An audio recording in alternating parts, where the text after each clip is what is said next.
Hello friend, welcome to our channel Sparkify classes.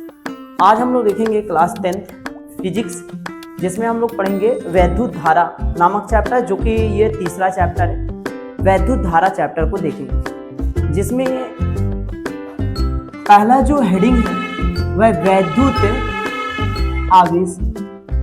पहला जो heading है वह वैद्युत आवेश है। वैद्युत आवेश के बारे में सीखेंगे। इलेक्ट्रिक चार्ज के बारे में सीखेंगे। आखिर ये इलेक्ट्रिक चार्ज क्या होता है, वैद्युत आवेश क्या होता है, वैद्युत आवेश किसे कहते हैं, इसके बारे में सीखेंगे। तो वैद्युत आवेश जो होता है, किसी पदार्थ का वह गुण जिसके कारण उसमें विद्युत या चुंबकीयपन का अनुभव किया जाए।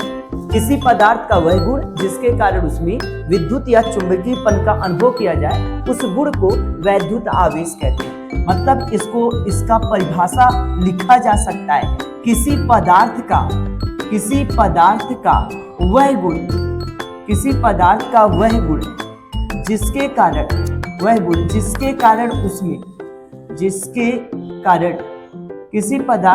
गुण जिसके कारण उसमें वैद्युत या चुंबकीयपन का अनुभव किया जाए। वैद्युत या चुंबकीयपन का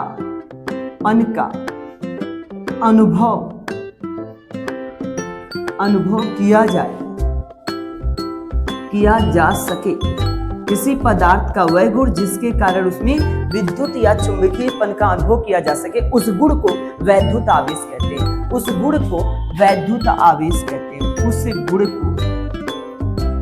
गुण को वैद्युत आवेश कहते हैं। और ये जो वैद्युत आवेश होता है, इसे स्मॉल क्यू से प्रदर्शित करते हैं। वैद्युत आवेश को किससे प्रदर्शित करते हैं? स्मॉल क्यू से प्रदर्शित करते हैं। इसे क्यू से व्यक्त करते हैं। इसे क्यू से प्रदर्शित करते हैं या व्यक्त करते हैं। ये बात होगी। और ये जो वैद्युत आवेश होता है, इसके लिए फार्मूला होता है Q बराबर IT होता है। वैद्युत आवेश का सूत्र क्या होता है? Q बराबर होता है IT। I को बोला जाता है विद्युत धारा, और T जो है वह समय। I जो है विद्युत धारा है, T जो है वह समय। तो I का मात्रक होता है एम्पियर, और T मतलब होता है समय, और समय का जो मात्रक होता है वह सेकेंड होता है। समय का मात्रक होता है सेकेंड, लेकिन ये एम्पियर सेकेंड ना बोलकर इसको बोला जाएगा कूलाम। एम्पियर सेकेंड ना बोलकर इसको क्या बोला जाता है? कूलाम बोला जाता है। तो वैद्युत आवेश का मात्रक क्या होता है? कूलाम। तो इसका जो मात्रक होता है, इसका जो यूनिट होता है वह कूलाम होता है। SI या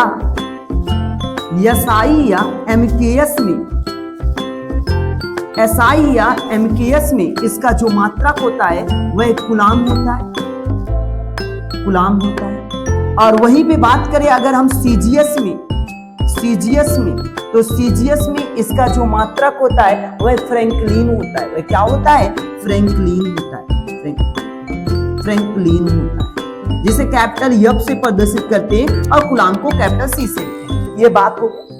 अच्छा, अगर हम बात करें ये जो वैद्युत आवेश है, वैद्युत आवेश का अन्य मात्रक, अगर वैद्युत आवेश का अन्य मात्रक लिखा जाए, अन्य मात्रक क्या क्या होता है इसके बारे में बात किया जाए। वैद्युत आवेश का अन्य मात्रक, तो अन्य मात्रक में जैसे कि लिखा हो 1 milli coulomb, MC, small letter M का प्रयोग करेंगे, और C मतलब हो गया कूलाम। तो 1 मिली कूलाम बराबर होता है 10 पे माइनस 3 कूलाम। 10 पे माइनस 3 कूलाम। 1 मिली कूलाम बराबर कितना होता है? 10 पे माइनस 3 कूलाम होता है। और आगे बढ़ा जाए, अगर एक माइक्रो कूलाम देखा जाए तो 10 पे माइनस 6 कूलाम, और अगर नैनो कूलाम देखा जाए तो 10 पे माइनस 9 कूलाम। अगर पीको कूलाम देखा जाए तो 10 पे माइनस 12 कूलाम होगा। 10 पे माइनस 12 कूलाम। और वहीं पे बात किया जाए अगर वैद्युत आवेश के बीमा के बारे में, कि वैद्युत आवेश का बीमा क्या होता है, इसके बारे में देख लिया जाए। अच्छा, ये जो टॉपिक है ये क्लास 12th के लिए भी उपयोगी है। क्लास 12th के लिए भी उपयोगी है और क्लास 10th के लिए भी उपयोगी है। अच्छा, अगर हम बीमा का बात करें, किसका? आवेश का बीमा, जो कि ये जो आवेश का बीमा जो है ये 10th में नहीं, 10th में बीमा से मतलब नहीं रखेंगे। तो बीमा जो होगा आवेश का, तो अपने पास फार्मूला क्या होता है? Q बराबर IT होता है। इसका मात्रक क्या होता है? एम्पियर सेकंड होता है। अब एम्पियर मतलब विद्युत धारा, और विद्युत धारा का बीमा A होता है, और सेकंड मतलब समय, और समय का बीमा T होता है। तो इसका मेन जो बीमा हो जाएगा वह क्या होगा भाई? AT होगा। लेकिन अगर बहुविकल्पी और कल्पी में क्वेश्चन दिया रहेगा तो विद्युत धारा का बीमा विद्युत आवेश का बीमा मिलेगा M पे 0, L पे 0 और T और A लिखा हुआ मिलेगा, T और A मिलेगा। अच्छा, अगर वहीं पे बात करें, ये जो वैद्युत आवेश है, ये जो अपना जो टॉपिक है आज का, ये जो वैद्युत आवेश है, इसका ये कौन सी राशि है? सदिश है कि अदिश? तो वैद्युत आवेश जो होता है यह एक अदिश राशि है। वैद्युत आवेश कैसी राशि है? अदिश राशि है। तो Q एक स्केलर क्वांटिटी, स्केलर क्वांटिटी, यह एक अदिश राशि। ये कौन सी राशि भाई? ये अदिश राशि है, इसमें दिशा की आवश्यकता नहीं होता है। तो आगे और बढ़ा जाए कि ये जो अगर बात किया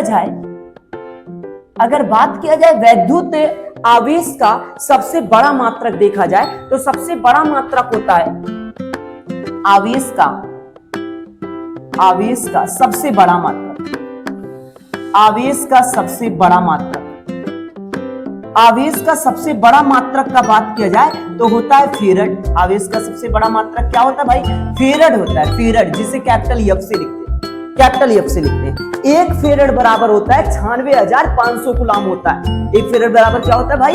एक फेरड बराबर होता है 96,500 कूलम, 96,500 कूलम एक फेरड बराबर।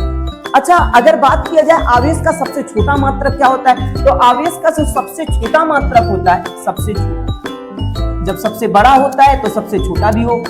सबसे छोटा मात्रक क्या होता है? आवेश का सबसे छोटा मात्रक, तो आवेश का सबसे छोटा मात्रक जो भाई होता है वह होता है फ्रैंकलिन। आवेश का सबसे छोटा मात्रक क्या होता है? फ्रैंकलिन होता है, फ्रैंकलिन होता है, जिसे कैपिटल F से लिखते हैं। ठीक है भाई।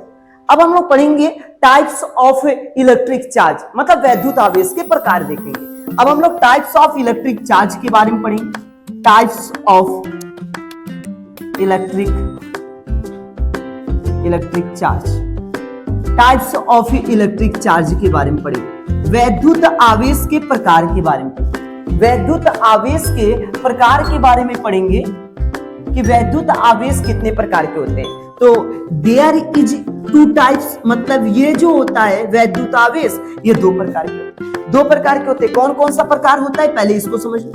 पहला जो आवेश है वह होता है पॉजिटिव चार्ज होता है। क्या होता है भाई? पॉजिटिव चार्ज होता है।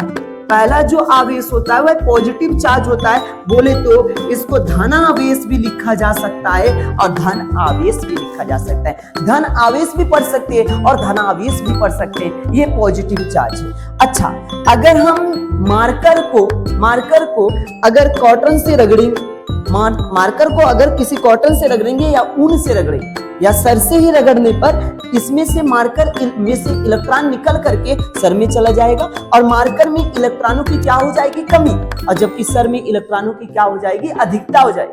और अब मार्कर के पास अगर छोटे छोटे कागज को लेकर जाएंगे तो कागज को ये क्या करेगा? आकर्षित करेगा। इसके मतलब मार्कर क्या हो गया? चार्ज हो गया। अब इसमें इलेक्ट्रॉन इसमें से निकल करके बाल में गया हुआ है, इसके मतलब इसमें इलेक्ट्रॉनों की कमी हुआ है। और जिन पदार्थ में आवेश इलेक्ट्रॉनों के कमी के कारण उत्पन्न होता है उसे धन आवेश कहते हैं, और जिन पदार्थों में आवेश इलेक्ट्रॉनों के अधिकता के कारण उत्पन्न होगा उसे क्या बोलेंगे? ऋणावेश कहेंगे, ऋणावेश कहेंगे। तो धनावेश कहते किसे कहते बताओ? इलेक्ट्रॉनों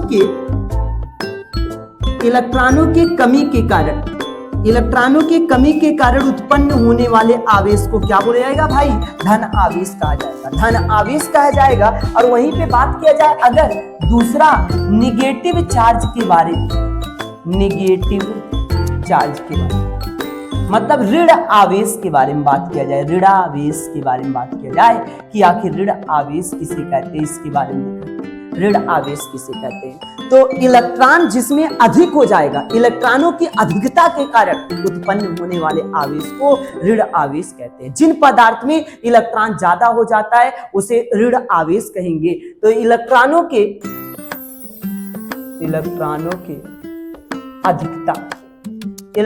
के अधिकता के कारण उत्पन्न होने वाले आवेश को ऋण आवेश कहेंगे। इलेक्ट्रॉनों के अधिकता के कारण उत्पन्न होने वाले आवेश को ऋण आवेश कहेंगे। जैसे मान लो ये रेशम का रुमाल है और यह है कांच का छड़। अब जब कांच की छड़ को रेशम के रुमाल पर, इस रेशम के रुमाल पर अगर हम कांच के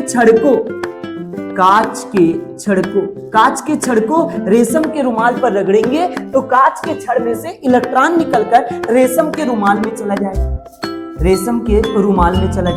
अब इसमें इलेक्ट्रॉन चला गया, इसके मतलब ये कौन सा आवेश होगा? ये ऋण आवेश। और इसमें इलेक्ट्रॉन की कमी हुआ, इसके मतलब ये क्या होगा? धन आवेश। तो एक नोट में ये बात लिखा जा सकता है, जो धन आवेश होता है, धन आवेश जो पॉजिटिव चार्ज होता है, धन आवेश, उसके मास में हमें कमी देखने को मिलता है। खतरनाक बात है भाई कि जो धन आवेश होता है उसमें इलेक्ट्रॉनों की कमी हुआ है। इसके मतलब जब इलेक्ट्रॉन की कमी हुआ है तो उसके द्रव्यमान में भी प्रभाव देखने को मिलेगा और द्रव्यमान क्या हो जाएगा? द्रव्यमान कम हो जाएगा, तो मास में कमी हो जाएगा। और जबकि जो पदार्थ ऋण आवेश होता है, उसका मास क्या होगा? उसका मास अधिक हो जाएगा। अधिक हो जाएगा। जो ऋण आवेश होता है उसका द्रव्यमान बढ़ जाता है, जो धन आवेश होता है उसके द्रव्यमान में क्या देखने को मिलता है? कमी। ये खतरनाक बात है भाई। अब उसके बाद देखेंगे आवेश का गुणधर्म। अब हम लोग पढ़ेंगे आवेश का गुणधर्म। आवेश के गुणधर्म के बारे में देखा जाए, आवेश का गुणधर्म देख लिया जाए। आवेश का गुण क्या क्या है इसको भी समझिए। आवेश का गुणधर्म देख लिया जाए तो देखो, आवेश का गुण, ऐसे हेडिंग बन जाएगा, आवेश का गुण। देखो सबसे पहले भाई यहां भी प्लस आवेश है, यहां भी प्लस आवेश है। ये ऋण आवेश है, ये ऋण आवेश है। अब यहाँ धन प्लस आवेश है, यहाँ ऋण आवेश है। यहाँ ऋण आवेश है, यहाँ पे क्या है? धन आवेश है। इन दोनों आवेश अगर समान रहेगा तो उसे बोलते हैं भाई सजातीय बोला जाता है। उसे क्या बोला जाता है? सजातीय आवेश बोलेंगे अगर समान रहेगा। और अगर अलग अलग रहेगा जैसे प्लस माइनस, माइनस प्लस, तो इसको बोला जाएगा विजातीय बोला जाएगा। इसको क्या कहा जाएगा? विजातीय आवेश कहा जाएगा। इसे विजातीय आवेश कहा जाएगा। तो सजातीय आवेशों के मध्य प्रतिकर्षण बल लगता है और जबकि विजातीय आवेशों के मध्य आकर्षण बल लगता है। देखो ये सजातीय आवेश है तो इनके बीच में कौन सा बल लगेगा? प्रतिकर्षण बल। माइनस माइनस कौन सा बल लगा? प्रतिकर्षण बल। और प्लस और माइनस इन दोनों के बीच में कौन सा बल लगेगा? आकर्षण बल लगेगा। आकर्षण बल। प्लस और माइनस के बीच में कौन सा बल लगता है? आकर्षण बल। लेकिन वहीं पे प्लस प्लस दिया रहेगा तो उनके बीच में कौन सा बल लगेगा? प्रतिकर्षण बल। अब आगे बढ़ा जाए। अगर कोई निकाय मतलब जहां पर दो या दो से अधिक आवेश उपस्थित हो उसे निकाय कहते हैं। अब कोई निकाय दिया हो, इसमें कई आवेश हो, Q1, Q2, Q3, Q4, मतलब एक माइनस है, एक प्लस है, प्लस माइनस, इस प्रकार से कई आवेश। तो इस निकाय का जो कुल आवेश होगा, जो नेट आवेश होगा, सभी आवेशों के बीजगणितीय योग के बराबर होगा। सभी आवेशों के बीजगणितीय योग के क्या होगा? बराबर होगा। मतलब सभी आवेशों को जोड़ लेंगे, उनके योग के बराबर होगा। कुल आवेश, निकाय का कुल आवेश आवेशों के योगफल के बराबर होगा। इसको बोला जाता है योज्यता का नियम। इसको क्या बोला जाता है? योज्यता का नियम। एक और भी टॉपिक है जिसे क्वांटीकरण का सिद्धांत कहते हैं। क्वांटीकरण का सिद्धांत। अब इसके बारे में भी समझ लो, क्वांटीकरण का सिद्धांत क्या है? क्वांटीकरण के सिद्धांत के अनुसार किसी पदार्थ में उपस्थित आवेश का मात्रा, किसी पदार्थ में उपस्थित आवेश का जो मान होता है वह इलेक्ट्रॉन की संख्या के पूर्ण गुणज होता है। मतलब Q बराबर होता है प्लस माइनस n। n नहीं होता है, जहां n का मान n जो है वह एक पूर्ण संख्या है। पूर्ण संख्या n का मान क्या क्या होना चाहिए, 1 से लेकर कुछ भी हो, लेकिन दशमलव में नहीं होना चाहिए, ना बटा में नहीं होना चाहिए। मतलब ये जो Q बराबर क्या लिखे हुए प्लस माइनस n नहीं लिखे हुए, किसी भी पदार्थ में उपस्थित आवेश का मान इलेक्ट्रॉन की संख्या के क्या होता है, पूर्ण गुणज होता है। लेकिन Q बराबर n नहीं लिखे हुए, n क्या है, एक पूर्ण संख्या है। n का मान क्या क्या नहीं हो सकता है, n का मान दशमलव नहीं हो सकता है, ना बटा नहीं हो सकता है। अब इस प्रकार से आज हम लोग सीखे हुए हैं वैद्युत आवेश के बारे में, जो कि क्लास 10th और क्लास 12th दोनों के लिए उपयोगी है। अब मिलते हैं अगले वीडियो में, तब तक के लिए धन्यवाद।